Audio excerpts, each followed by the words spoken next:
Welcome to the Boss Mode podcast, where we discuss the future of work. Today, I'm here with my co-founder, John Lagerling, and two special guests, the founders of Tribe Money. We have Josh Lee and Preston Lee. Thank you so much for having us today. It's a pleasure to be able to speak with you guys today. We're really interested in talking more about how AI is changing just everything from jobs to innovation. And so it's going to be great to dive into that today. So just to give you a little bit of context on what we've been doing here at Tribe Money and just the work that we do. We initially started off this application really centered around helping groups collect money with other people. That was the initial ethos and what we were building.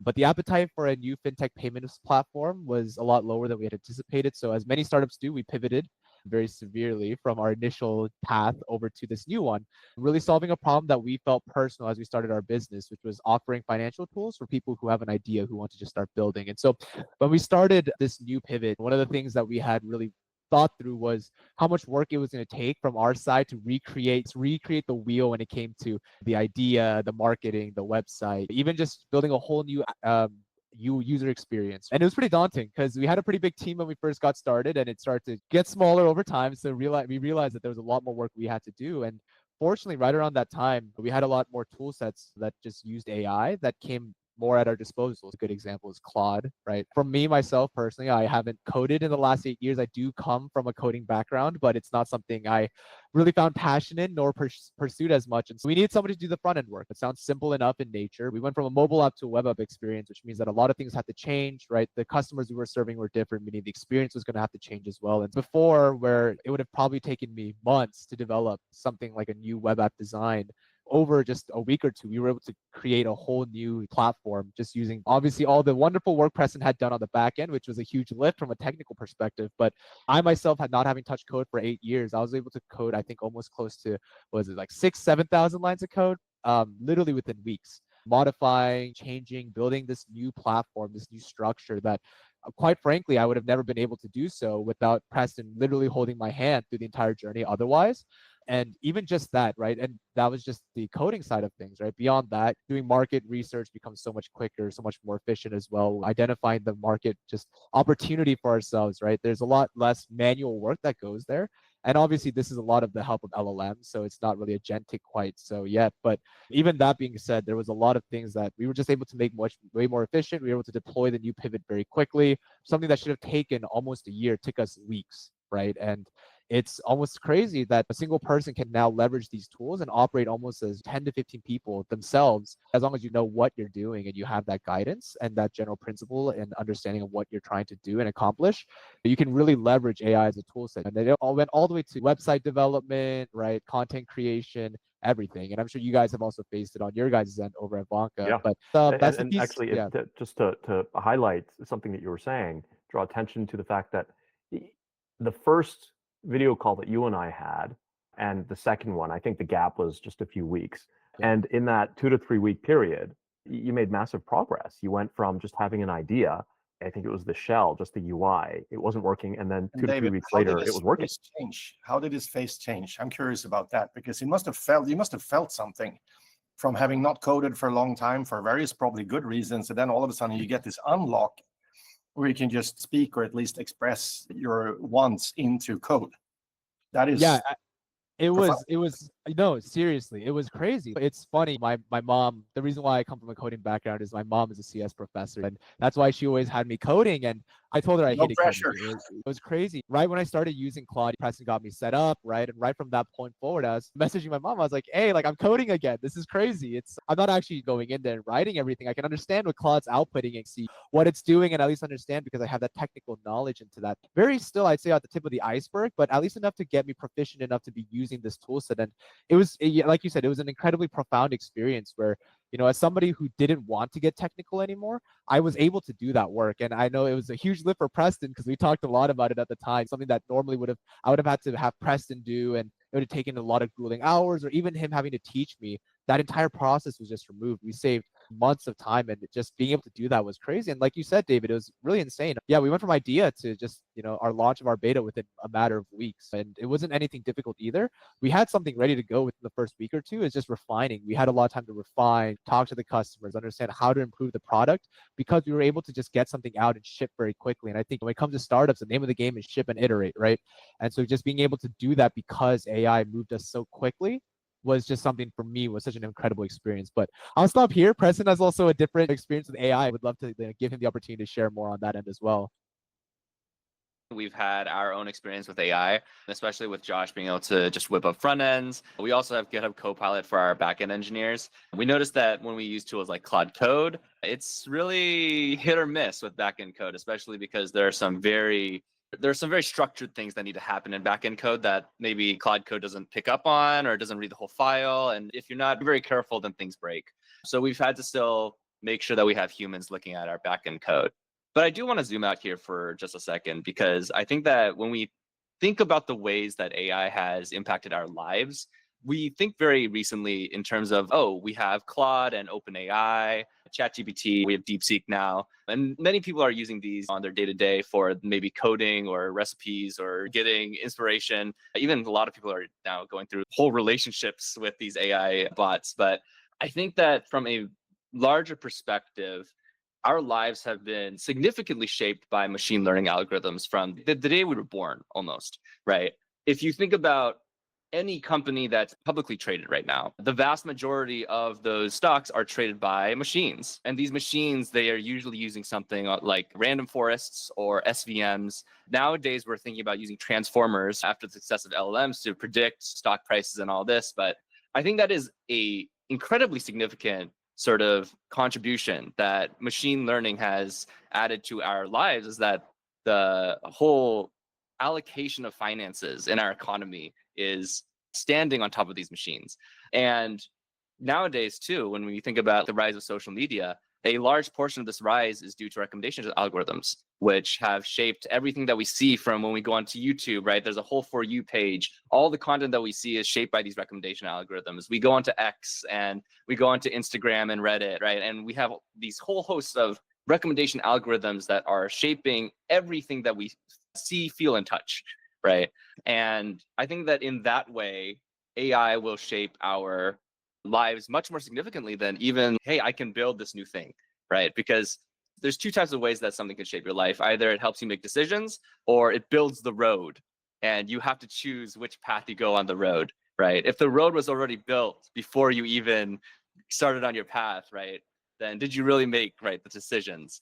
And yeah, I think that with this huge sort of AI uprising that we have now, where there's just all these algorithms that are coming out, these very good predictive algorithms, things that are now really acting in the space of, hey, I can actually go talk to this thing. I can go and ask for this thing to buy stuff for me or book tickets. It's going to have untold impacts on our lives. And I think that's super exciting for the future of AI. Yeah, I feel like it's so interesting. You talk about ML has been part of our lives, digital lives, for probably 2 decades, or at least a decade and a half. I think that the difference is a little bit that it's been more passive. Yes, I used to work at Facebook at the time after I was at Google, and it was the equation of maximizing time spent and engagement, but it was still reasonably passive, especially YouTube, very passive. Maybe you send in a like, someone puts in a comment, but with AI, it always invites to much more intense statements. And then it's almost like financial leverage. You get creative leverage, where all of a sudden your little seed of this thought, this curiosity I have about this thing takes form, and then you get to react to that. So I'm hoping that it's a different kind of dopamine loop than the more kind of passive sausage making. How do we maximize the drone ability of this user to just get them to see enough ads? So the core technology is similar in that sense, but I'm hopeful that it's going to be a different kind of paradigm somehow. I think, John, what you're describing is the building of the road. The implementations of ML have largely been that building of the road, where people have been put on a path of going on some dopamine loops, driven towards just keeping you looking at your phone, swiping, rewarding your passivity. Yes. Yeah. And what I'm hearing from Preston is that the use of AI amplifies the ability of these major platforms to build the road in a way that removes the ability of the consumer to make a lot of decisions. But I think that there's another dynamic at play here. I think that the consumer is given superpowers if they apply just a little bit of effort. There's a superpower that the consumer of content has to be able to direct how they consume content, maybe even create their own. Exactly, maybe content beyond platform. how, because now a large set of people are consuming the content from a small set of people. But whether it's, my daughter happens to work for a publisher in Japan that does web novels, and people are creating these own worlds with AI, and they're good novels because the writing quality obviously is augmented by LLMs. And I felt almost like there's going to be so much content, there's not going to be enough page views, enough eyeballs for all this content. So what will that in leanness lead to? Probably that we're all going to create exactly the content we want to consume for ourselves, one-to-one. Like, who needs Netflix when I can create my own show? And I just see it with the things that I'm interested in. It might be a Lord of the Rings meets sci-fi and Sherlock Holmes. Okay, I want to see that with a touch of Firefly. Maybe, yes, that could get viral, but maybe it's not even necessary. Maybe it will get so good that we'll just be able to just feed our limbic system with whatever interesting things we are personally interested in, and no one else will be there to listen or view because they'll be busy creating their own stuff. Yeah. I think it's about authenticity. And I think what we lost a bit with the algorithms, I'll leave the word to you guys. When I was at Facebook, there was no malintent in trying to maximize time spent. The same with YouTube. But it led to tabloidism, dopamine hijacking extremes. And I'm hopeful that with the just sheer creation force of AI that will be really tailored for each individual, we'll hopefully see more nuance, because those seeds will be human, hopefully authentic consciousness, because it's the stuff that truly is, okay, I'm creating this for me, and it's truly what I actually like. And then that's going to seep out, and more people is going to see things that have been created not to hijack people's just attention with some outrageous claims, but actually hopefully something that is true storytelling, more at a human level. Anyways, but without getting too esoteric, I'm super techno optimist when it comes to AI, whether it's like early days BBSs or early days internet or early days social media. It always augments the good and the bad in humanity. And if you believe there's a little more good than bad, or maybe a lot more good than bad, yes, we're going to see a lot of bad examples, but the good would outweigh the bad. And I think AI just supercharges that. And that brings us to the companies that we're creating. We just think that this is going to empower people and just create much more happy people that are not going to be drones in big companies, but rather they're going to live authentically and get to work with the things they're actually interested in. So whether it's content consumption or you're building a company, live authentically thanks to AI, augmented by AI, leveraged by AI. That's my personal hope and the reason I'm so into this. Yep. Yeah. And bringing it back to the actual creation and the use of this technology for your project, Josh and Preston, that first meeting I had with you, Josh, you showed me the UI, the shell of the UI for how money could be moved, how a freelancer could create their own, is it a bucket? And then 2-3 weeks later, I was actually able to create my own bucket and send money. It worked. In 2 to 3 weeks, you created a way to move money, backed by banks, backed by. Yeah, I wonder what the Collison brothers would think about that. It's 3 weeks. It's insane. We did have a basic financial infrastructure set up in play in the past. So I want to just make that disclaimer that before we did have something set up there.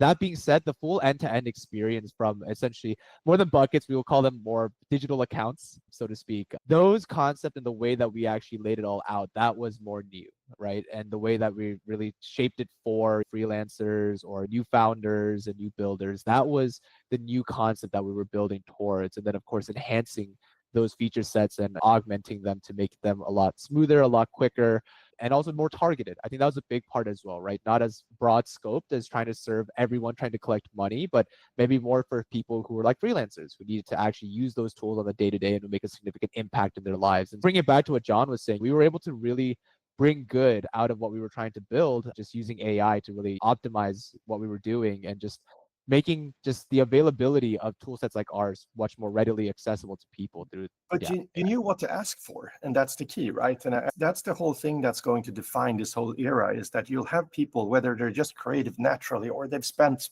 a decade plus in a very kind of specific region of business or otherwise, they know exactly what they're looking for. They just haven't had the means to create it before. I think that's what creates that magic, right? So the difference.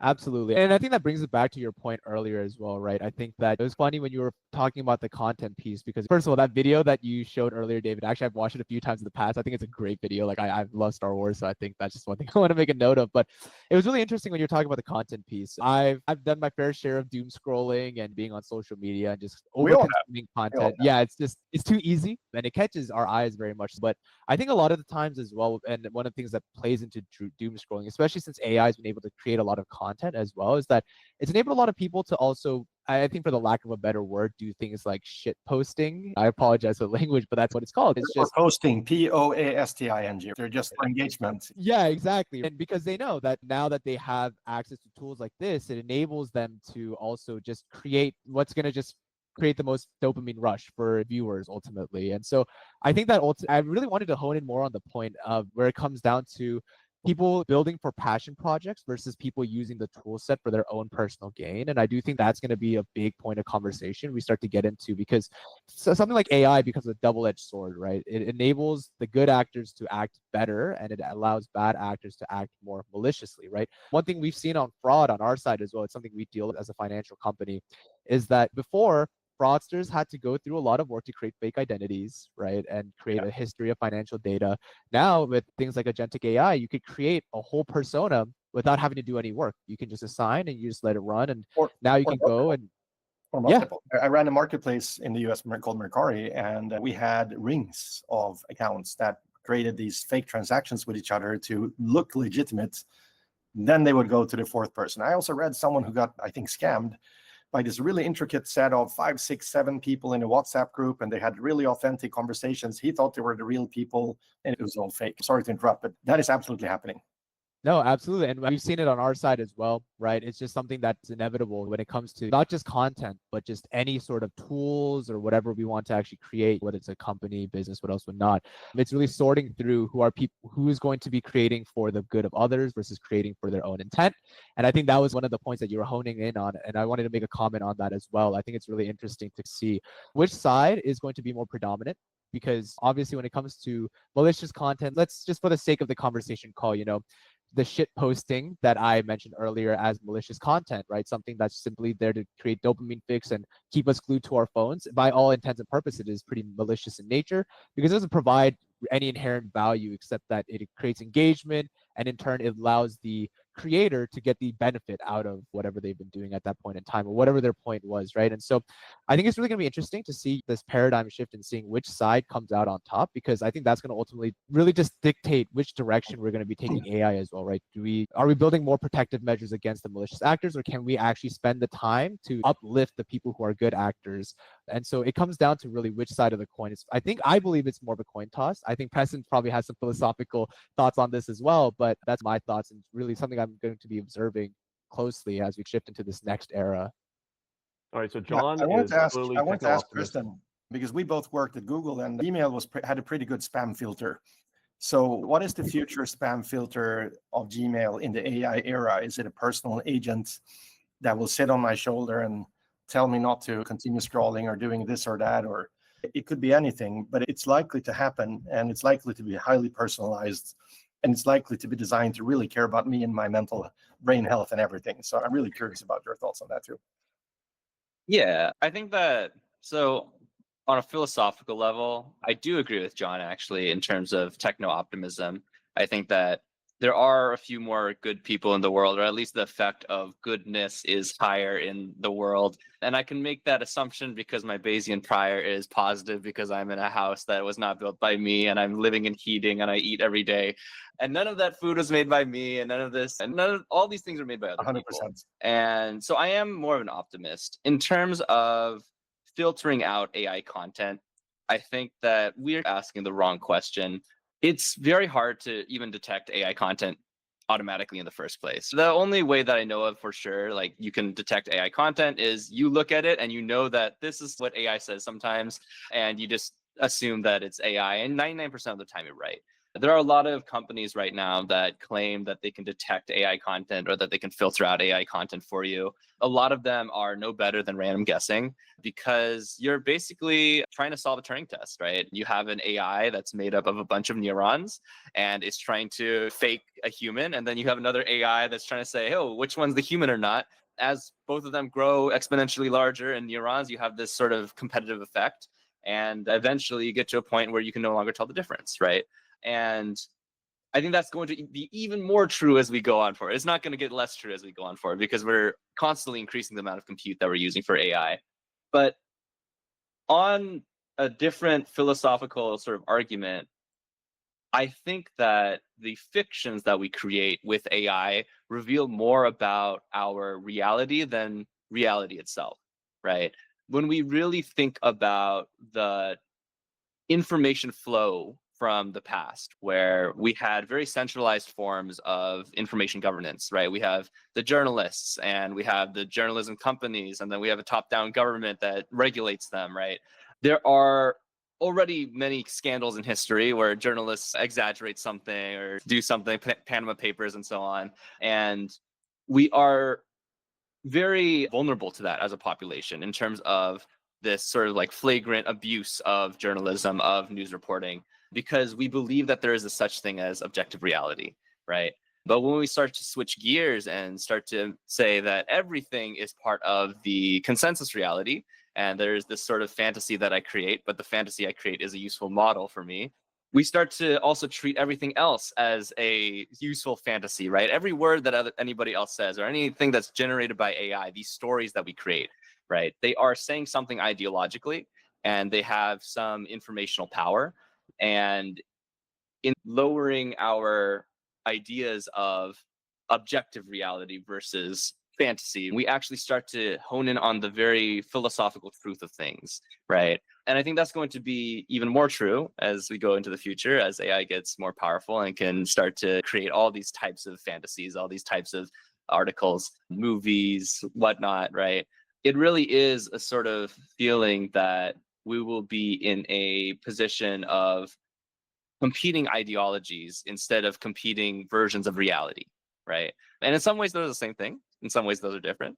But I am still very optimistic that we will learn how to navigate that new reality. I think it already is showing up on, if you look at your Twitter feed, you have people posting and sometimes they say things that are fake. Sometimes they say things that are true. There's many comments. A lot of them are already made from AI. And wherever you put yourself on that side of the fence is very ideological in nature. And yeah, I think it's a very interesting reality we're going through. We haven't ever gone through something like this. This is very unprecedented in history. But I think that's what makes it exciting, right? Is that we're doing things that are new and we're doing things that only our generation is going to be able to solve. Yeah. No, I think if we go back to the kind of misinformation that took place a century ago, people were susceptible to that until they became less susceptible to it. So society learned to handle that kind of misinformation, not perfectly, but better. I think that today, with the general understanding that people have of the kind of capabilities that are present in generative AI, I think that there's a little bit more skepticism when you see the content that's distributed on, say, X or Instagram or TikTok. And I think that people are becoming smarter versions. And you mentioned earlier, what's the test? Is it AI or not? You just know. And I think people are getting better at that. I think that And skepticism is a very good thing, right? Yeah. And my point is more that with the onslaught of AI generated content, people are becoming more skeptical, and that's a really good thing, right? And they're taking these messages more for their ideological power than their sort of like reality shaping power, right? I think it's very easy to look at a news article and say, oh, this is like the reality. This is what is real, right? So therefore, it's going to shape my entire worldview. Whereas if you start looking at these sort of articles as, hey, this is one sort of view on reality, right? This is one perspective, then you start to get a more holistic sense of what the world is like and what you should believe. And I think that the average person today, as they start to understand that more and more content is AI generated, could be fake, right? As there's more skepticism that is just common among everyday people, that is very good for our society. And yeah, I think that's the trend nowadays is people are starting to get more skeptical. It's only I good for our society if people can get to the point where they can think for themselves in the way that you've just described. And I'm optimistic that people are more capable of learning, more capable of improving and expanding their cognitive ability, their sense even. And so I expect that we'll be able to overcome the misinformation powers of AI. Yeah, totally agree there. Yeah, I just think people have been a little bit on autopilot and been very comfortable being told what to believe and think. And I've always said when David and I have been debating AI that I think AI will really teach us what it means to be human by force. So many things are going to get automated, augmented by AI that at the end, it's going to become very clear what that human essence is. And one of those things is on an individual basis, you have to start developing your own belief system, like your own values, your own ethics. And a lot of them are going to be aligned with a lot of other people, but it's not like you're not going to be told by media what to think. Because what is media? It's you have all that noise, so you're going to have to search inside of yourself and really go to yourself and think out of everything you've seen, whether true or not, what do I actually fundamentally believe? And that has to lead to better outcomes than what we've seen at least the last 10, 15 years. Yeah, I think that's Absolutely. very to the point is we have to find out what it really means to be human, especially when we have these huge digital neuron masses trying to outcompete us at being human every day now. So Well, when it comes to readiness, right? It's like I think about my parents, or like my mom in this case. My dad is already on the other side, but or my older brother, or I think about my kids. The sentiment towards AI, I think social media, it's, oh, yeah, my parents are still on Facebook. I don't use Facebook anymore. We saw that over the last 10 years or so. And Gen Z are on TikTok. And okay, some middle-aged people are also on TikTok nowadays and so on. But with AI, is there going to be a generational divide, or is it going to be a more temperamental divide, or is it going to be by country and culture? I foresee that there will be some countries where they're just not going to get on AI at all. They still use fax machines in Japan. I lived in Japan for a very long time on and off, and they always have this inertia effect where new technology takes a long time to get adopted often. But once it's adopted, it becomes like part of core culture through generations. Like everyone accepts it and uses it. I'm curious what you guys think about whether it's going to be a huge difference between like Gen Z growing up or even Gen A after them growing up with AI since they were kids, as opposed to people of me and David's age or your age. I do think that in terms of adoption, that within the next 10 to 20 years, it will be so tedious to not use AI that if you're out there and you're not adopting AI, you're basically an Amish person, right? You're just out there like creating your own milk and creating your own oil and just lamps and everything. I think that a lot of countries very quickly are going to adopt a lot of AI technology. And I don't think that it's going to be a very slow adoption, even with OpenAI ChatGPT, right? That was the quickest app to ever reach 1 million users. And I think that the future is just going to be a constant speed up, because there's just things that are made so much more efficient by using AI that if you're not using AI, you're not really part of the world. And we can see this similar phenomenon happen with the internet, right? Where it's like, there was an adoption rate to the internet, but once there was a critical mass of people using the internet, it was just so much more efficient to use the internet that to communicate, to do anything, that if you're not on the internet today, a lot of people feel like it's a human right to have the internet, right? And it really is. It feels like if you're not on the internet, you don't have a. You get to a hotel and the first thing you ask for is water and Wi-Fi. Those are the two essentials. Exactly. I think that it's gotten to the point that it's almost as though it's a species delineation. People who did not grow up with AI. So the people who are, I'm not even thinking about like the 10-year-olds, the 15-year-olds today. They're still going to school using traditional means for the most part, right? Vast majority. There are some exceptions. There are some interesting plays like Alpha School, which I think is very exciting. But the children who will be born into a world where they are truly AI natives and their parents are fluent in the use of AI. And their brains are AI native neurologically. we're so shapeable, we're so malleable. If you read Sapiens, how we socialize our kids is longer than any other species. What are the brains going to look like, and how are they going to perform when you've always had the perfect response and input to whatever you're trying to learn, as opposed to us, who you're smart guys. I'm sure you had boring moments at school when you were just sitting through class. So it's going to be a whole new, as you said, David, maybe a new species, almost like a new level. I would be curious to actually see how the brains have been rewired due to the use of AI, because what we're really doing is we're using external compute more than ever before. So much of our memory, so much of our cognition, that's not happening inside of our brains anymore exclusively.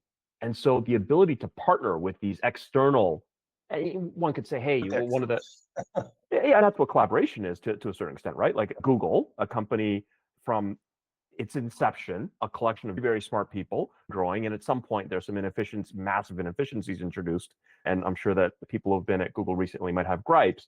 But if we think about the inception of the company and how they brought in more and more brains, and those brains were able to collaborate with each other to achieve so much more. And I'll go further back in history. Some say that the single most important invention to enable humankind to become the apex predator was beer, because beer encouraged collaboration. It encouraged people to be social with each other. And when people were social with each other, then they started collaborating with each other and reproducing too. Yeah. And that's like this external compute, right? The external compute was, I need more people around me in order to do external compute. But today, that external compute is I pick up my phone and I type a few things, and but it's such an ancient interface. Like, I want to ask Preston and Joshua, do you guys think you're going to have the same kind of UI in 5 years that you have today? Luckily, you have a backend, no. which is where the Not even close. You even have apps. Yeah. It's insane. Neuralink app. Hey, Yeah. I withdraw $500 from my Tribe money account. Boom. You don't even say it, you think it, right? The question is because if a lot of the compute and the actions are going to be even further externalized, if I have an agent that knows me better than almost I know myself, I'm not even sure I'm going to be the guy sending that signal. My agent sitting somewhere on someone's computer, hopefully my own, or at least one I trust, will even know to do it without me even having to think it for most of the acts conduct today. And think about all the time and energy we just use. Like, thousands of years ago, we spent every day just hunting for food, but it was gathering food or hunting food. It was all about survival. And then the last couple of 100 years, we've been grinding in the office because that's how we survive. And then we're going to be in a completely agentic era, hopefully that is benign, hopefully that is well set up for our best lives, hopefully. What are we going to do with all that energy? And how many people are going to get depressed because there's no mission to survive? Is that what was essential for our happiness, that kind of grind to survive? Or is it going to be something else? And I know these are like deep esoteric topics, but this is coming really fast. And I'm not talking about UBI. I think money is going to lose its essence if we have full abundance of energy, automation, robotics. Money's going to lose it's just going to be different ways of trading scarcity. And we don't even know what's going to be scarce. It might be the human touch might be scarce because everything is so automated. Oh, I'm going to have a cooked meal today that a human cooked for me. Oh, that's such a luxury. So I'm so curious how that's going to unfold. And I think even looking at our own companies is a good proxy to that. It's like, you're not going to have an interface. What are you going to have? I think that's an interesting question too. And one thing I do want to also play just as a devil advocate as well, just to a certain point if the conversation we're having is what we're losing by removing that external computing, right, from ourselves. So just to give you an example with LLMs, a study found in students as well is that there's been a significant decrease in critical thinking, right, the ability to actually create content as well. So I think it's a fine balance between the two, just personally on my side of things as well. Obviously, we were talking about the concept of the introduction of AI and its continual growth is going to be like a new species for those who adopt versus who doesn't. But I think also one thing that we have to think about is a trade-off, right? You've also mentioned before we used to be hunter-gatherers, right? But now we don't have to do that necessarily. We've refined the process to a point where food on our table is not going to be the number one priority because we can get it from the shops, right? And we just have to work to get the money or currency to be able to afford it at this point in time. But the trade-off in that as well was that a lot of the nutrition we've got is a lot worse than if you track it back to millennia ago, right? And so there's always trade-offs that follow along that process. And so just one thing I do also want to bring up, and also just don't want to skip over too lightly, is just also understanding what the trade-offs are by removing a lot of that external compute, right? Like you mentioned, John, people might become depressed because there's not a mission to serve for anymore. And essentially what becomes of us as humans, right? And what does that trade-off also entail in the long run? A lot less critical thinking in people, because if you have an agent AI that knows you better than yourself, then it also begs the question more philosophically, then who are you? What is the point of you and your existence? That also becomes a lot more intrinsic in just our day-to-day existence. But obviously, I think AI intelligence will have to grow still significantly before we get to that point. But I do think it's something that's worth considering. And I wanted to just bring that up as well as we're going through this conversation. It's something that me and Preston have talked I about a lot as feel well. super strongly about this. Education is broken.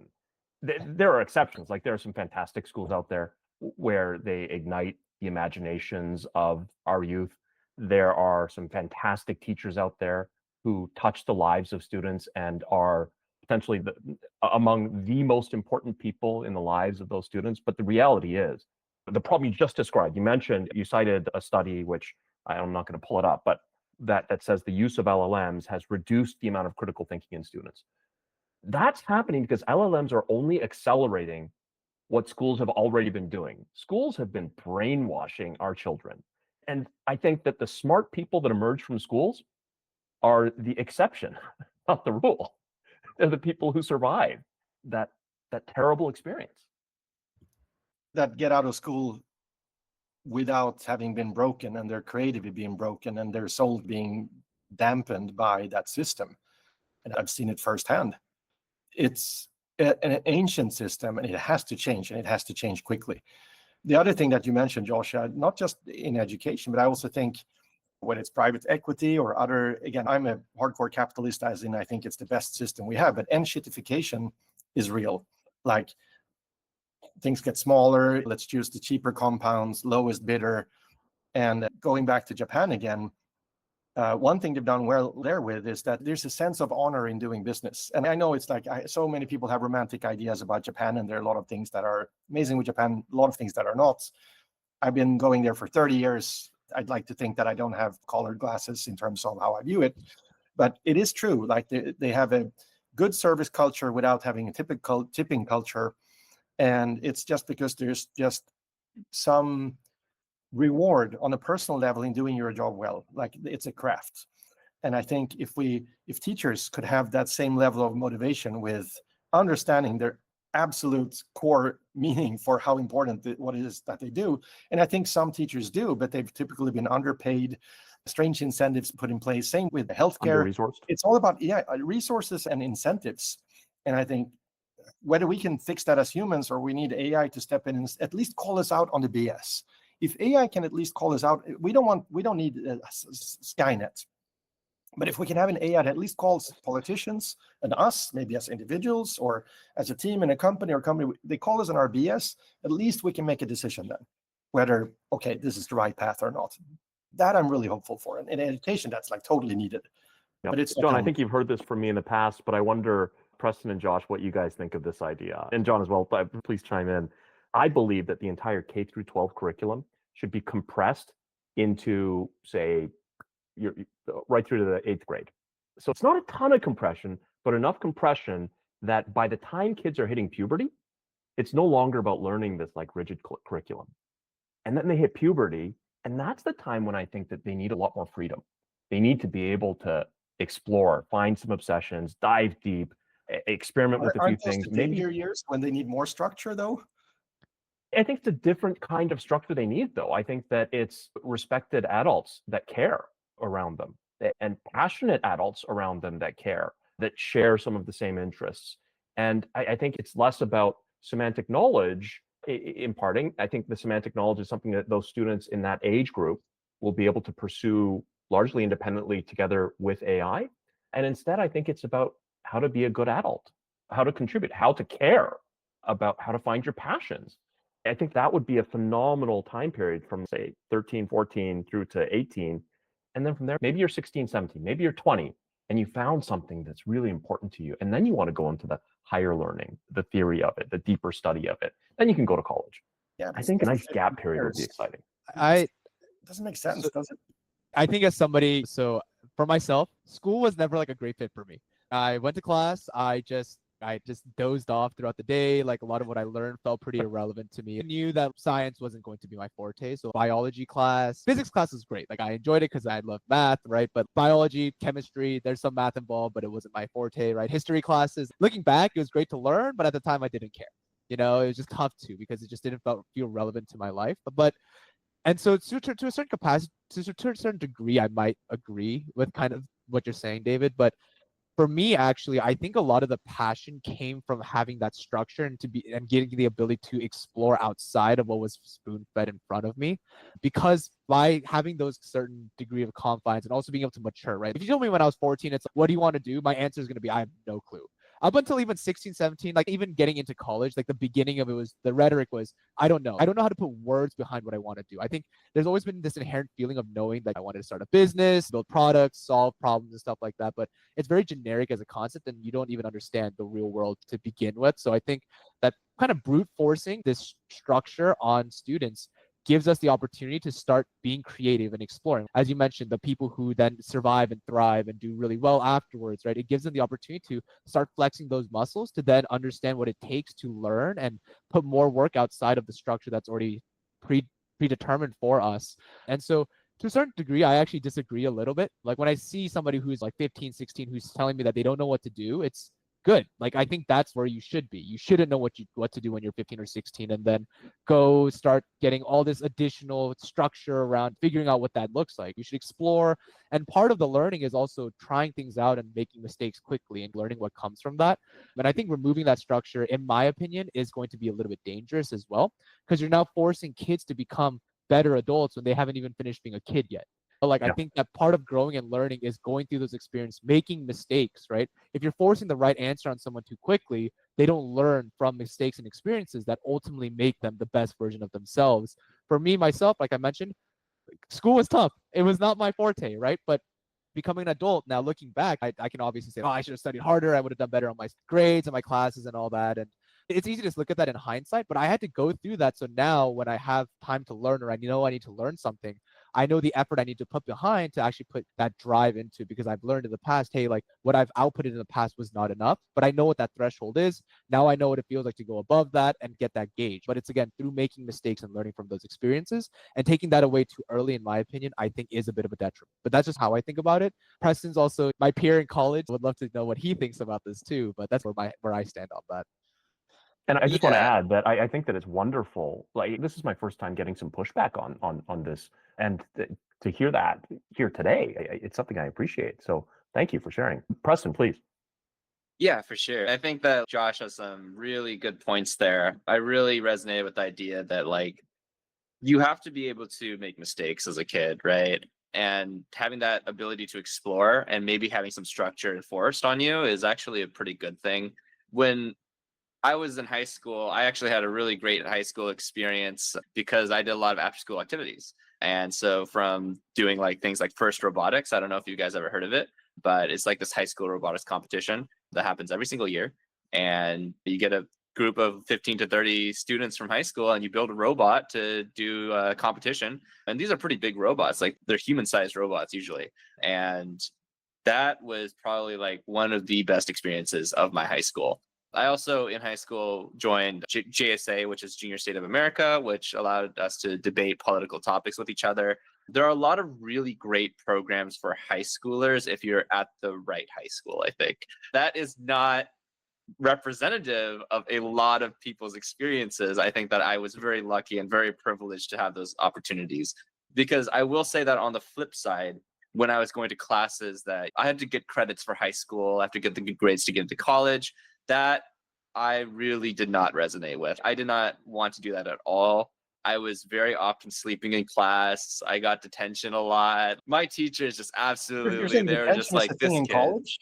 I didn't even know that's a thing in college at that In age. high school. In high Oh, school. in high school. Okay. High school, but we're thinking about, oh, we have to do well in the SATs, you have to get good GPA for college applications. And yeah, it was just not it's not a way that I would have liked to learn. I think that if I were to be dictator of the world and create the school system, it's like I would much rather there be far fewer stakes involved in terms of like the learning, Yeah. the transcripts, the competitiveness. It's like, it's not conducive to an experience where you come out of it and you're like, oh, wow, I want to know more about the world and I want to do things and I want to contribute to my community. A lot of people actually come out of it thinking, oh, I want to destroy the system and I never want to work for anybody ever again. Wow. Because It's an it's extreme kind of outcome. like, right, you're kind of going through this sort of, I don't know, how do you say it? They're preparing you to be a slave. Yeah. In all honesty, Yes. you have to basically sit there for 8 hours a day and listen to somebody drone on about something that honestly sometimes they don't really know that well. And No, yeah, it's a so storage facility for kids, right? And then it's an indoctrination system for kids to become units in the big system. And again, I'm for capitalism, I'm for schools, but not in the shape they are now, completely. And it's turned in a really interesting way. It's now they want to destroy the system instead of improving it, which is scary because I think we have something, as you said, like the lights turn on, you sit in a building that you didn't build yourself. I think it's good with some respect for everything that came up until now that brought us here. But now with AI coming, we have this opportunity to really reshape things. And I think it boils down to authenticity. Are we creating individuals that are optimizing their day to live authentically with what they truly believe and who they truly can be? I gave speeches at my university a couple of times, and I had so many people always asking, hey, I want to figure out what I should do and what I want to become and what I should be. And slightly too philosophical, but what I would tell them, which I truly believe, is it's really the journey is about figuring out what you've been all along and doubling down on that and doing that really well. And I think especially in the era of AI, that is more true than ever. yeah, I think a lot of people these days have this sort of thing where they need to rediscover themselves because you do lose a lot of yourself trying to fit yourself into the system, especially in high school and to an extent college. I think college much more like you get to do what you want to do, but a lot of people don't know what they want to do by that point because they've never had to make that type of decision. They've never really had the opportunity to explore It's been something that they discouraged. want to explore. And yeah, It it is starts actually when they're 5, discouraged. 6. No, sit still. No, we're not painting now. We're reading this book. No, stop doing that. What are you? Don't talk now. And I think it starts so early. Yeah. You've got a young son, you've got a child experiencing the education system right now. Mine's a little bit older. My daughter's a little older, experiencing something different. But I do think, Preston, that what you got out of high school, what you valued coming out of that experience, that's the stuff that I think we should spend more time on. And I do think that there's the susceptibility and openness of children when they're younger to gather that semantic knowledge and absorb it is actually higher when they're younger. They're more inclined to listen a lot of times as they're in that kind of middle school age group as well, and maybe grade 5, 6, 7, 8. And so I think there's a lot of room to pack in a very personalized edge of your ability imparting of knowledge. And then maybe it's the robotics club, maybe it's the debate club, maybe it's 3, 4, 5 of these things, maybe it's tennis, who knows what it is. But for a kid to be able to pour themselves into a few of those hobbies and then just have their imagination on fire when they wake up, I think that's something I'd love to see made more possible for more kids. I'm excited to see what I have a dog barking here, so I might have to shut up. But I'm excited. Oh, we can't hear it. Oh, wow! Good job, algorithm, and Fourier transformation, and Fraunhofer licenses and everything.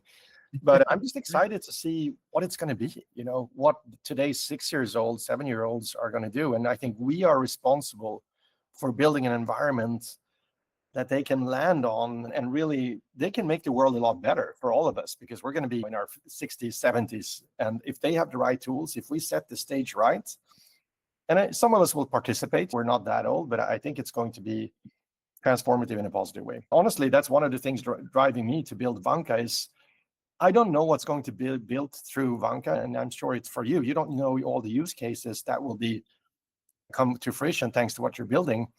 But it certainly makes me happy in the morning when I wake up knowing that I'm working on something that's absolutely net beneficial, as opposed to some of my earlier work that has been more focused on things that I didn't always feel. But hey, it's a good job. Living authentically is really what this era has done for me already, more so than ever before. And that feels really good, I'm sure, for all 4 of us, that we pour ourselves into this work that we believe is actually going to have positive impact on people we care about, our own kids. Just Heck, Going back to reality though, how are you guys financed? Because there are stakeholders. We're sitting here, I'm sitting here saying, oh, it's so wonderful, augmented by AI. We can create our own future, live authentically. But there's still that reality of you have investors perhaps, or you have other expectations. What are the stakeholders in your guys' equation? Have you been able to stay independent? And my hope with AI augmented companies is that we're going to have less stakeholders and they're going to be able to stay more on course in power of the founders. So curious where you guys are on that, if you don't mind sharing. Yeah, absolutely. So for us, we've been very fortunate. The money that we raised pre-seed really came from a lot of supporters, whether it was from a VC firm, whether it was angels, friends, family. The money that kind of came into it, just the ethos was around the trust, around the idea that we were going to build something that was going to change things from a financial perspective, and just trusting us with the ability to run with that vision. Obviously, I think given the scale in which we're still at, we haven't really bumped into or bumped heads with any partners who are they're very authoritarian in how we go about shaping our business. So fortunately, me and Preston have pretty much had the freedom to run with the idea we wanted, right? Pivot when we need to, change direction, change vision. So we've been very fortunate. It's not something that happens all the time, especially in this ecosystem, at least not yet, right? We'll see how that changes over time. But yeah, very fortunate. So fortunately, not a very big friction point. And so everything we've built has been pretty much in accordance to what me and Preston thought was going to be the best for not only the company, but really at the end of the day, the most importantly, just for the people that we're serving. I think that's kind of the forefront in what we build for. And if it's not for that, then there's really not a point in what we're doing. Build that. You guys have some pretty fantastic investors too, right? Oh, yeah. I think I know one of your LPs as well, but behind one of the funds. Tell me about your investors. Yeah. One of our most notable VC investors was Rabbit VC. It's funny that they're more of a cybersecurity. They were more focused on cybersecurity and fell out of scope of what we were initially building for. But we had this wonderful person that I got an introduction to called Avram Jenik. He really believed in the vision. He saw what we were building initially. He trusted us to go and run and build some product in the financial space that was going to really revolutionize things, whether it was from a payments app perspective, and even now just getting tools to the hands of people much more easily. At the end of the day, he put his faith in us, which we were very thankful for. And then he brought on Rabbit VC afterwards, who he is the GP of. And it's been fantastic in that journey. We've also had that LP you mentioned, Chang Kim, who's been alongside our journey, who's been providing a lot of support and providing a lot of guidance as well. He's actually the one who introduced us here, which has been an amazing, just a lot of conversations we've had together thanks to that introduction. And yeah, we have amazing people that's working together with us on the backside of things and just providing continual support and pushing us in the right direction. So it's been such a blessing, and honestly couldn't thank for better earlier partners up until this point. And Cheng's going to be on this show next week. I think it's October 3rd. So looking forward to having him join us on the podcast. He's always full of fantastic ideas. And he's doing, after exiting to Kakao for a little over $500 million, he's now doing another startup, an AI marketing startup, which I'm excited to talk about on the pod next week. But I do think that the amount of funding that startup founders need to bring in is dropping very quickly. There's some talk about how funding rounds are harder to come by these days, right? And I think that the journalists who are writing about that are writing about it after looking at the number of deals that are closing. There's another side to that, though. It's that I don't think that a lot of the founders need to do those rounds later on. There's still a role to be an important role for seed stage funding and maybe Series A, what one might argue. But certainly beyond that, I think that the profitability of a lot of these businesses, when they're able to build with AI, when they're able to use AI agents to run a lot of functions, it changes the nature of the game. And there are still going to be capital intensive businesses that need investors, right? So that's going to exist. But I think that the conversation around funding being more difficult these days, most of it is due to founders, I think all four of us here, who are able to do a lot more with a lot less simply because we're AI native. Yeah, it's very inversely proportionate to each other. And I think that's such an interesting point that you make as well. It's as you get to a point where founders need less to build more, the rationale and the commodity of actually raising money changes. The notion of why are you raising money and what do you plan to achieve to do with it, I think that narrative shifts significantly, which is why nowadays, before even go back, I think 6 years ago, 2018, you could raise on an idea. Because at the time, an idea was all you needed to get something started, and that's enough to get people fueled. Now the story's changed. As if you go into trying to raise seed Series A, all right, even pre-seed, the terms have actually even changed, right? Like before, what people called pre-seed was now like seed, or I guess the other way around, but it's changed in what you're raising for. That narrative has changed significantly. And so I definitely do agree. I think raising becomes more of a commodity as it becomes easier to build without the necessity of raising. And yeah, it makes a lot of sense. Definitely interested to see eventually, I think as the tools with AI make it a lot easier to build more, again, like honing in on that point, what companies are going to be raising for. It's might not be for staffing necessarily anymore. Agentic AI might replace the need of a lot How of many that. employees do you guys have? How many people did you hire so far? Headcount now, like 6 people. I think as a founder, there was a lot of mistakes that I made when it came to hiring decisions and trying to scale too quickly when we were at a point that we weren't ready for. Those things I'll be first to admit to. And so fluctuated throughout our journey, but we've been holding at the core 6 that's been there with us since almost the beginning. Josh, I wouldn't beat yourself up over that. I know it's hard, A painful, lot of things but can get the thing built is, with 6 people. It's astonishing. You don't need a company of 60 anymore. No, yeah, you don't. I agree. I'll give you a good example. Just Before, changed. yeah, we needed a few people to do UX and front end work, and now I'm doing that myself. And it doesn't even take that much time. I just obviously I need to have the right idea going into it. It takes a lot of thought, Imagine but when, sorry, not to get us off topic on this too much, but imagine when, Preston, I love what you said about you living in a house that you didn't build yourself, right? Way in the past, that's what people had to do, right? Imagine when we're going to be in a world where we're going to be able to build ourselves what we want to build. Whether, I want to build a house here. I happen to have whatever the rights to this land for 50 years. And you have an army of robots that you might have rented, but you've spoken the plans into existence. And there they are building with abundant material that has been automatically gathered throughout the world in an environmentally responsible way. There's no limit to what we'll be able to just do ourselves single-handedly. Like we're hoping to see the first billion-dollar company, solo founder, 0 employee company built through Vanka. And I think it's going to be possible. You're building all of this and you're only 6 people. We live this every day. You're on X or we're reading all the news. We're testing each new model. We are on that wave. So we accept it, I think, conceptually. But if you really take a step back and look, what you guys are doing is insane. and John gets some of the complexities of what you're doing, because I had a money you transfer get license in 50 MPL, states. yeah. We were a financial service. We had stored value when I was running Mercari. So know the complexity of the compliance of, you think, oh, the US is so deregulated, it should be so easy. Running a financial business in the US is probably the worst choice you guys could have made. It's exceptionally hard. It really was. It And really was. be impressed And with the that on users that like are every day. so sensitive because it's their money.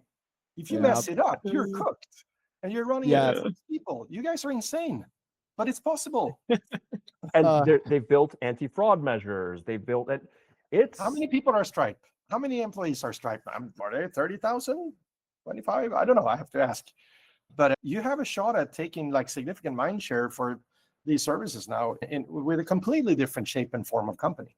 And I also think the agility, like you were at Google, Preston, the angst of being in these meetings where 90% of the energy is people showing off and showing how they are smart enough to say no to something, because very few are empowered to say yes and drive something forward. And most big companies are run that way. And I think that's like tribe, sorry, not you guys, but that's like tribe mentality where you're careful about your position. You have to prove your value, but it has these negative outcomes. And you're completely bypassing leapfrogging that. And I assume you don't want to hire. Do you think you're ever going to be a 100-people company? Depends. There might be some things that we want to do in the future where we want to scale up to that, especially if we got an MTL or we got. That's a 10-year sort of vision. We've talked about. I mean, the scale of which we wanted to build Tribe was more than just financial. It's like a whole network. Once you start doing all these other, yeah. At that point in time, and going to space and. I don't know if this would be something we do, but but I mean, well, I think my most compelling 10-year vision was like, what if you had a bunch of these tribes and they were all sharing money together, right?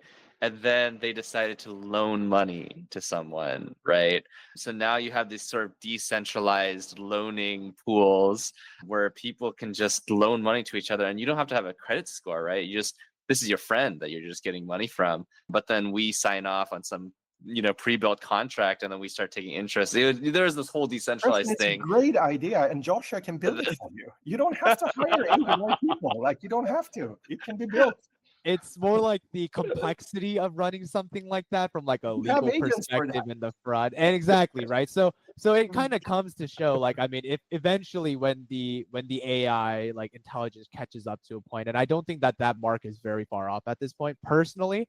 I think that we're, I think it's great, right? We're pouring, just overall as a global ecosystem, we're just pouring so much money into more AI research, right? I mean, look at Meta as an example, right? Google, that we're just pouring a ton of money into more research here. I think AI intelligence is going to continually grow, and I think that there's really no limit as far as how far it's going to continue to grow. I think the question is which direction it heads towards and how we end up, what the narrative is and the direction we want to take AI and how far we want to allow it to actually do work for us. But that being said, and I digress a little bit with that comment, but I do think that eventually, I think, we don't need to be a 100-person company. I mean, if me and Preston can run it with, us and a few other people, there's no need to hire anymore. It's cheaper to keep with, work with AI. It's faster, it's more efficient. Especially when you're running on Vanka. Yeah. I mean, we aim to help people automate all the headaches that you don't want to be dealing with when you're actually trying to create value and building a company. But your digression, as you said, I was in Hong Kong just, what was it, last week or week before last, on an event with a lot of strong company CEO executives and their investors, big institutional investors and their analysts. And it was this nice event, and we had a chance to just talk, and it was quite informal, Chatham House rules. And I expected them to talk about, okay, which company is going to be successful and what's going on here. Most of them were talking about their kids. And they're like, oh, my son is graduating in college and he doesn't know where he's going to go because like no company will hire him and he's really smart. And I said, that's great. He can be free. He can just build, But it's such an unknown. And also the individuals, not just their kids, as analysts in these big institutional investment groups that are like top 5 in the world, they're also worried whether they're going to have a job in a couple of years because a lot of this could be done with AGI or whatever we want to call it, right? With high intelligence AI. But then the thing is, okay, if everyone has access to all of these foundation models, what is the edge? And we talked about human consciousness being it.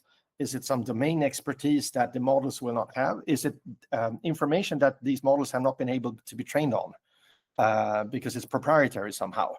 But as we know, these companies have been quite aggressive in the kind of, they've erred on the side of being super aggressive in ingesting information that potentially could be proprietary. And I think the Anthropic agreement with the authors in Europe just got approved, by the way. So they're going to pay, I think, $1.5 billion. But us as companies, as hopefully 6 or less than 20 people companies, how do we then keep our edge? What is the kind of the ontology, like what is the knowledge about the world that only we have? Because I see this, there's going to be the foundation models, there's going to be internal models that companies have, and then there's going to be our individual models or agents that we will use. And if I come in as an employee or I'm a founder of Vanka, what do I bring into the mix, and how can I augment my own ontology, maybe by using technology so that I deliver maximum amount of value and edge to our company so that we can beat anyone just trying to prompt whatever we're already building in Vanka. It's a little convoluted what I'm trying to say, but it's really at the limes, at the end of everything, what is the edge? And I hope to think that it's human sense and consciousness and things that are just going to be proven to be beyond just trainable LLM style knowledge.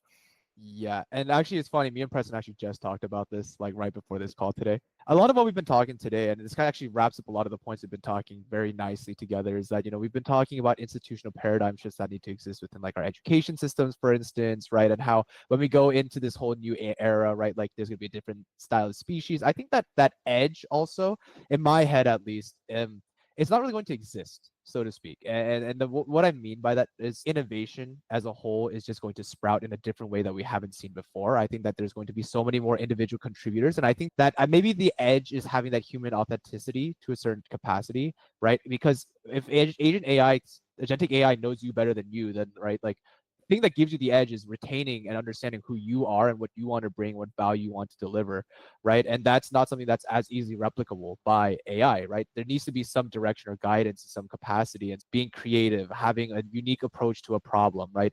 That might come from having domain expertise or what else. Or calling BS on the AI, because sometimes I get output that is amazing, but I also can get output that I clearly feel this is AI slop, my friend. Let's do this again. And it kind of goes on the document I shared yesterday. Yeah, I've been doing a lot of Suno music creation, and You can prompt really well, and you can even use AI to help design those prompts. And you have to really do a lot of runs. I think also, David, with the interview or the podcast you did, we see the outcome of great prompting in these videos, but they say that they've had to do hundreds of runs to get to really what they want. And exercising the judgment of what is acceptable, good output is part of that kind of authentic consciousness applied and augmented by AI that I think you mentioned, Joshua. That's what I feel is the edge. So it's really good judgment working in unison with LLM is the only way that we're actually going to have that edge. I do think that the edge might be at risk, though, because something like Neuralink becomes widespread adopted. I think that that edge being the exclusive domain of humans becomes at risk. But I'll bring it a little closer to today. That becomes a religious question, David, because then it's everything that we are in our brain, right? And that's what we're going to actually discover with AI. Because if that's a really, really good point. Here. Yeah, and I don't think we should go there in this podcast, but really that's where we go eventually. I was going to say, Preston might have a whole thing on that. I've talked with him a lot. I think we're going to have a lot of fun talking, guys. Yeah. We should do this again.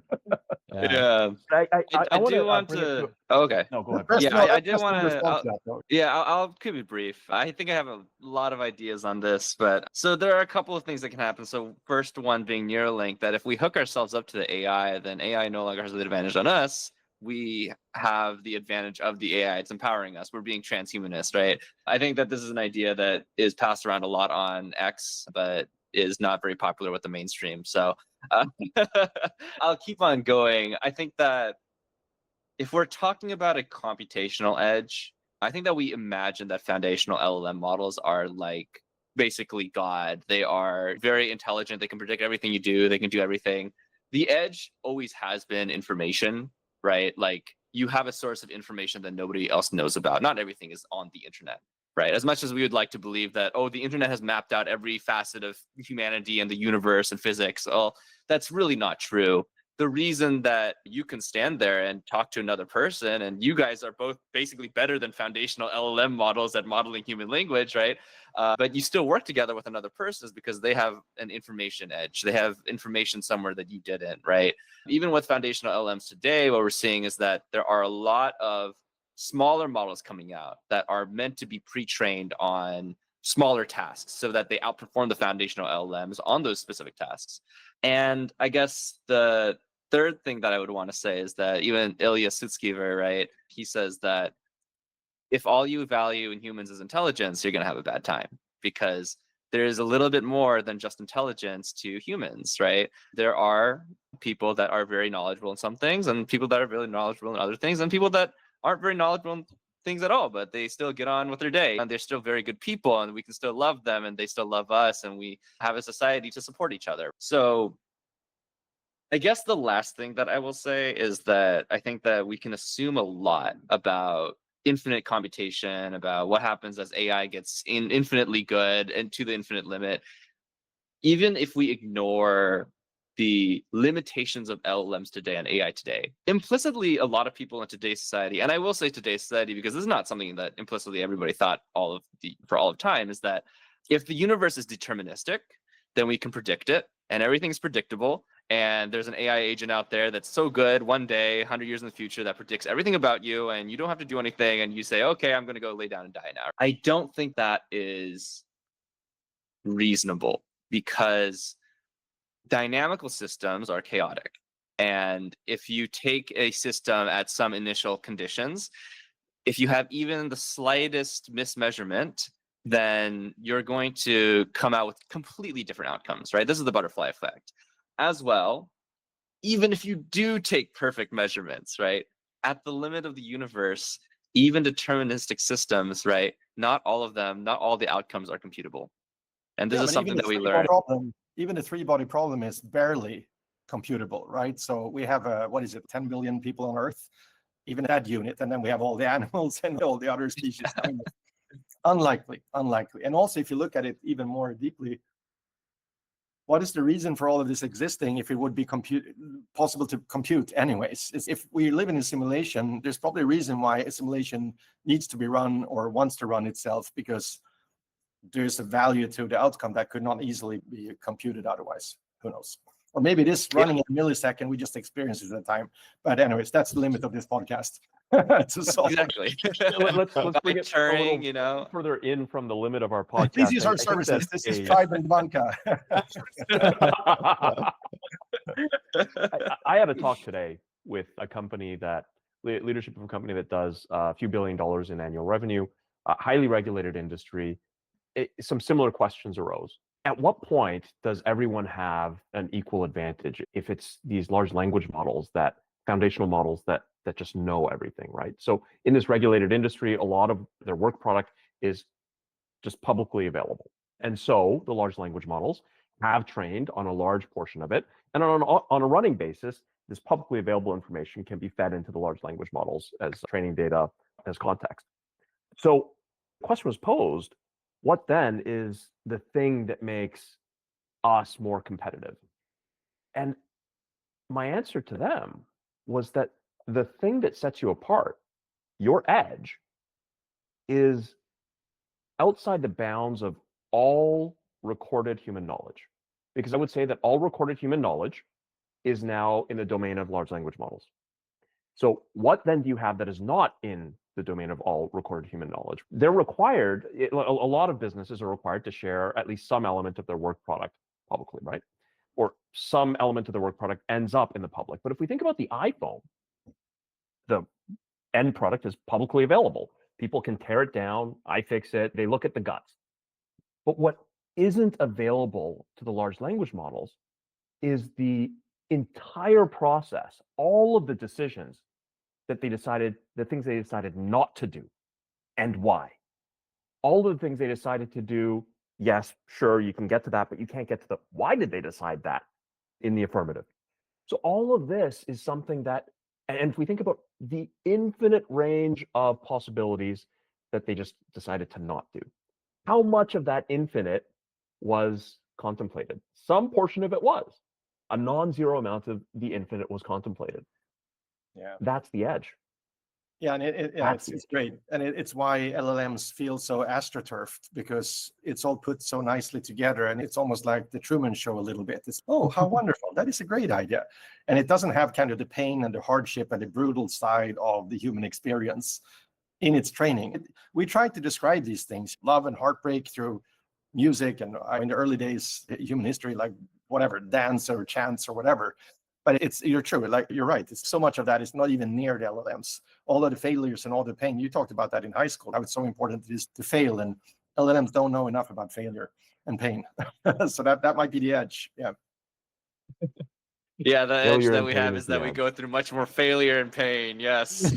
I mean, And I imagine that if we are a simulation, that the higher power that has the ability to simulate all of this, which is phenomenal and wonderful and beautiful, it's got to be this supreme power, right? Imagine the omnipotence of a being that can run this simulation. What then would be the motivation for them to run a simulation like this? I think it's because omnipotence is incredibly boring. And I think that they want to feel the imperfection vicariously through us. Yeah, so thank God for hallucinations and LLMs, because they're certainly imperfect so far. So we'll see how that goes. Maybe they're on par on humans in terms of failing in some ways. Yeah. Yeah, it could also How be did our some conversation aliens go this version of way, guys? Conway's Game of Life. I'll just run it. And then we're all here like, why are we here? Yeah, kid running it on its new Game Boy. We don't know. Yeah. I want to circle back to something that we talked a little bit about. John, you made it very clear you're a techno optimist, and that technology can be used for good or bad. And it's not about technology itself. It's about, if we believe that there is more good in the world than bad, than evil, then the technology will eventually amplify the good more than the bad. Josh, Preston, I think that we're generally saying, and correct me if I'm wrong, I think we're generally saying that we are optimistic that good will come of this, but I do want to draw attention to the path to that net positive, net good outcome. I do think that there are going to be painful bumps along the way, bumps in the road along the way. I think that whether it's, I truly believe it, that people being forced out of jobs because AI and automation, just simple, plain algorithmic automation, if it's outperforming the human worker, in a lot of cases, it makes more sense. And that human worker should not be doing that work, which is a bot-like function because it can be automated. I believe that there is tremendous good that will come of that. They're forced to escape a form of slavery almost. That doesn't change the very painful reality for those individuals that it's going to hurt a people lot. are getting paid. I don't think we should pull the gears too much on this slavery thing, because it certainly isn't. But they're not happy, because many are not happy because they're not working on something they authentically feel is meaningful to them or the world, and they're doing it for the paycheck, for survival. And again, I think a lot of human history has been people spending time on things that they perhaps don't love. If you have to go and hunt for food, it's about survival. But the enshittification of a lot of things in the world, especially post-pandemic, is real.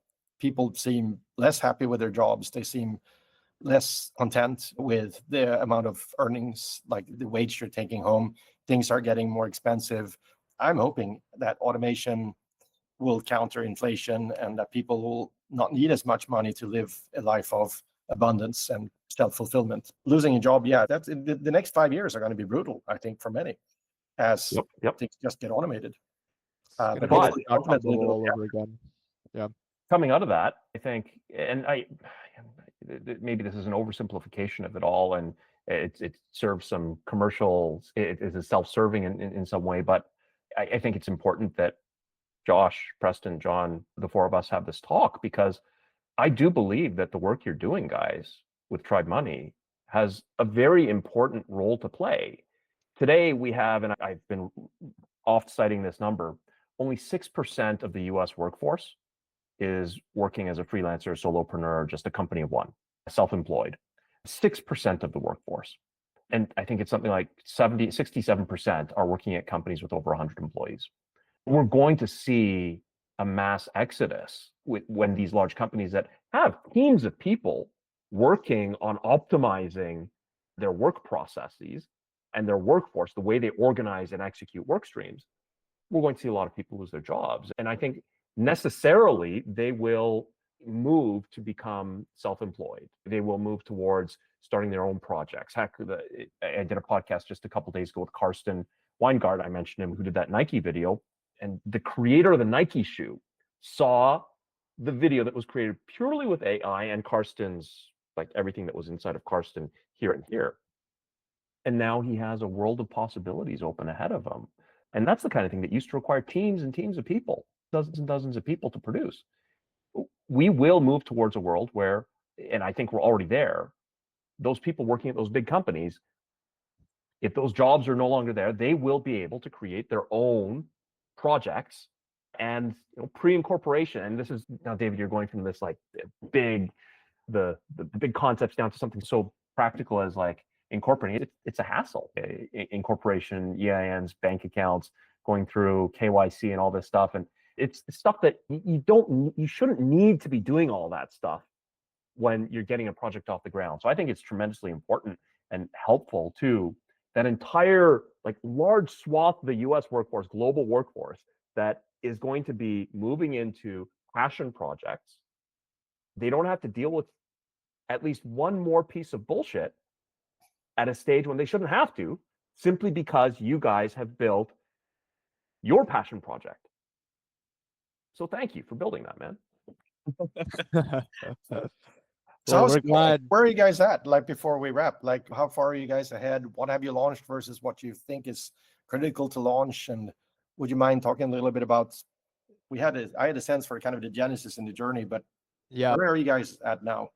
So we launched the beta a few weeks ago. We're really just starting to get some testing on there. Being a financial product, there's still always things that we can always improve upon, whether it's just even just SLA times on our transfers that occur on platform, all the way to just making efficiencies across just how we display information, financial information. But we initially built the application really at its core function with the ability to create these what we call enhanced wallets, things that you can create on the drop of a dime, right? So anytime you have a new project, a new idea, you need to start finding a way to create a dedicated area to finance it.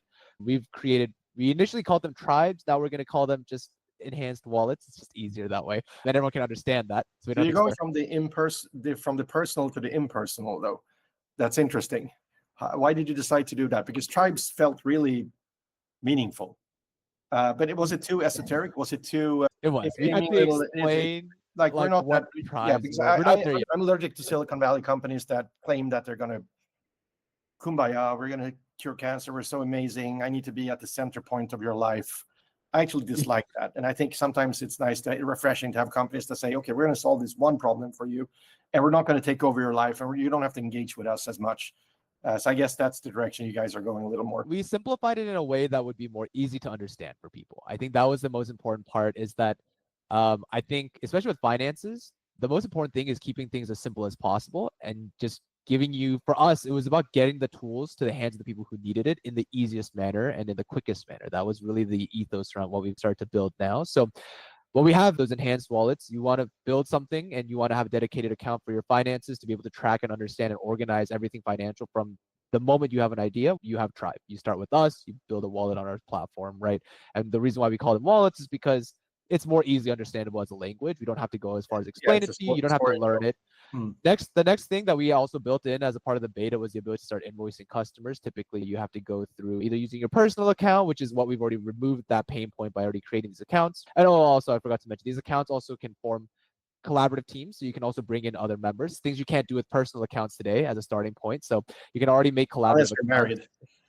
Yeah, joint accounts, but then you're limited at like the number of 2, and then also the compliance and the legal aspect of a joint account for a business. I could go on for hours why that is like the worst idea in the existence of human history. Yeah. So how do you build trust? How do you build trust though? You're new. So this is very interesting to us because we support a lot of new founders who are trying to get out there. And how do you build that trust capital? No pun intended. In putting money. The way that, for financial application, that's why we talked about why being a financial company was one of the things that me and Preston lament about so much, is that we aren't allowed to make a single mistake. We can't lose a cent. We can't lose $1. We can't be slow about money being transferred.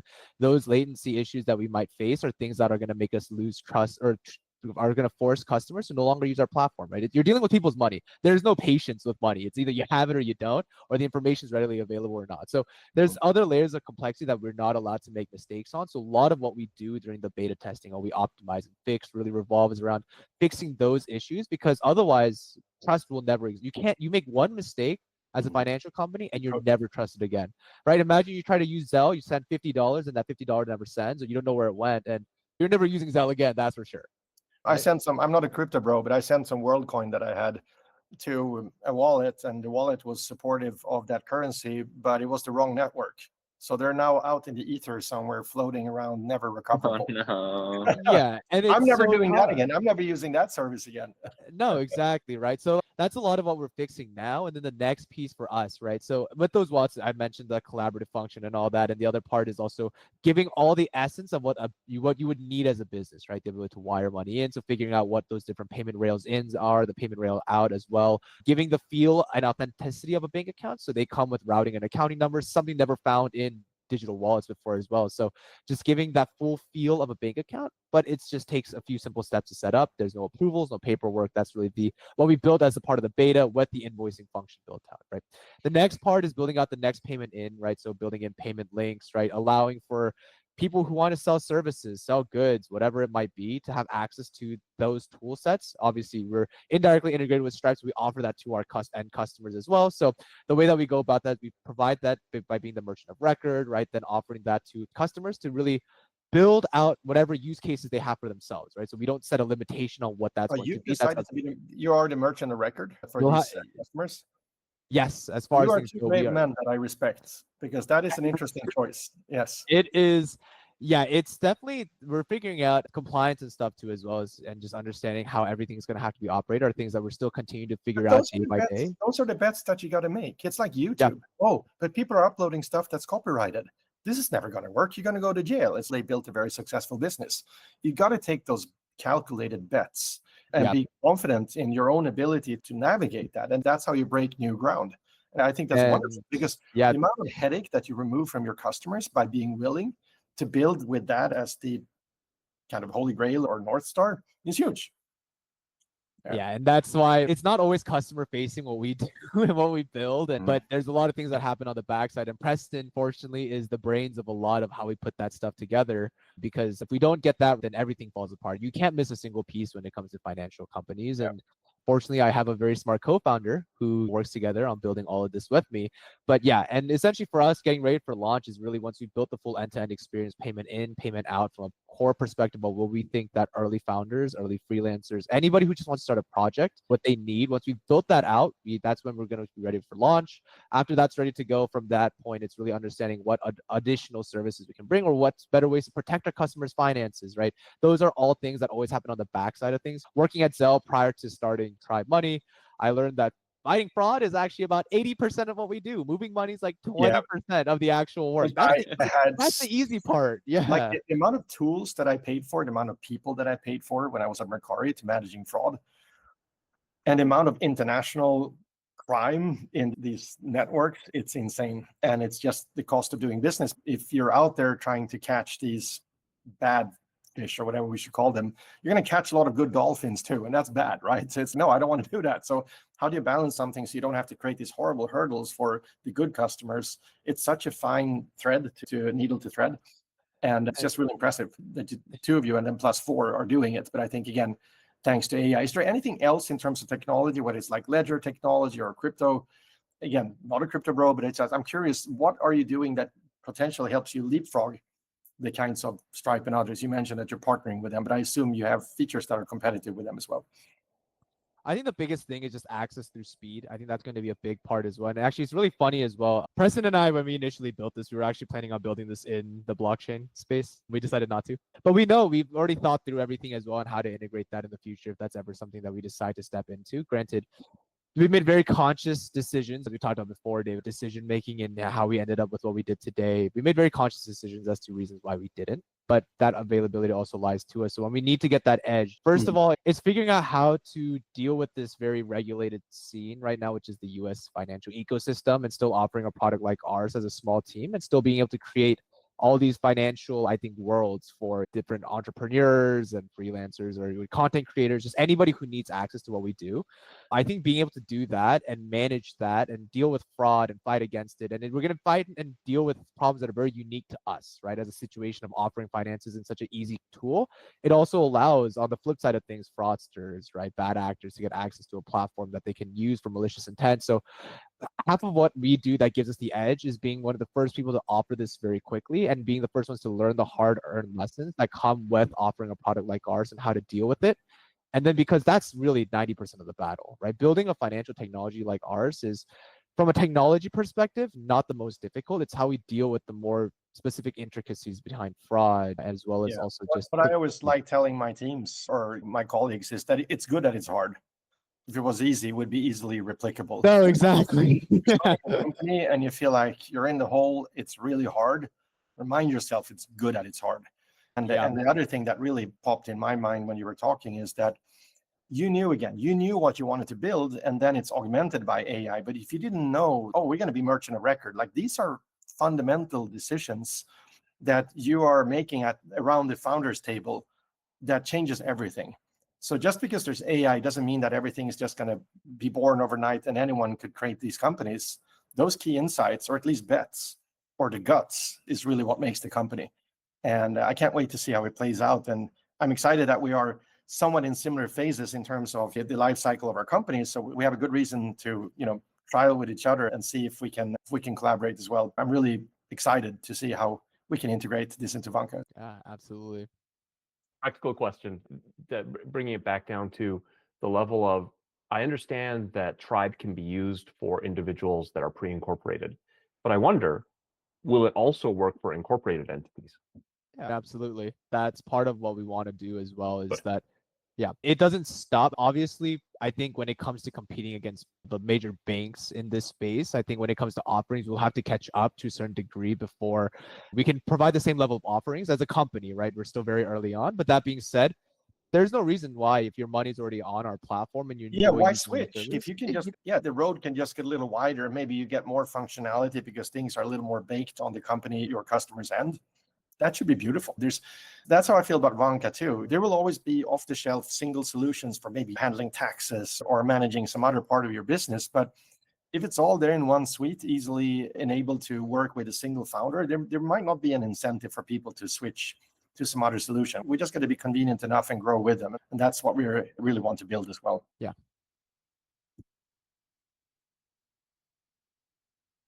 I am so glad that the four of us had a chance to talk together.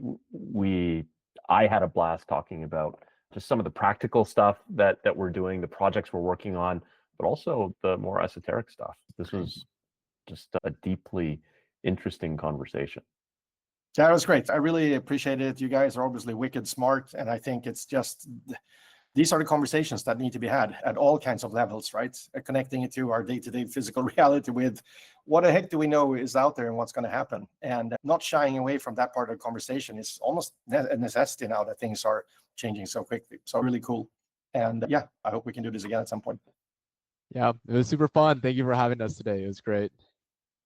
Yeah, I really appreciate these conversations. I think that we should definitely have like more of these types of conversations. I think it's really important for people, for builders, to have these group talks with each other and share ideas, whether in the more esoteric philosophical stuff or more day-to-day business operations. It makes all of us stronger. So yeah, thanks for inviting us on. To learn more about Tribe Money, visit tribe.money in your web browser. That's TRIBE.money. With Tribe Money, you'll set up in seconds, no incorporation, paperwork, or legal fees. You'll have immediate access to professional financial tools, where you can separate personal and business finances with dedicated wallets. Collect money like a business without needing to be one.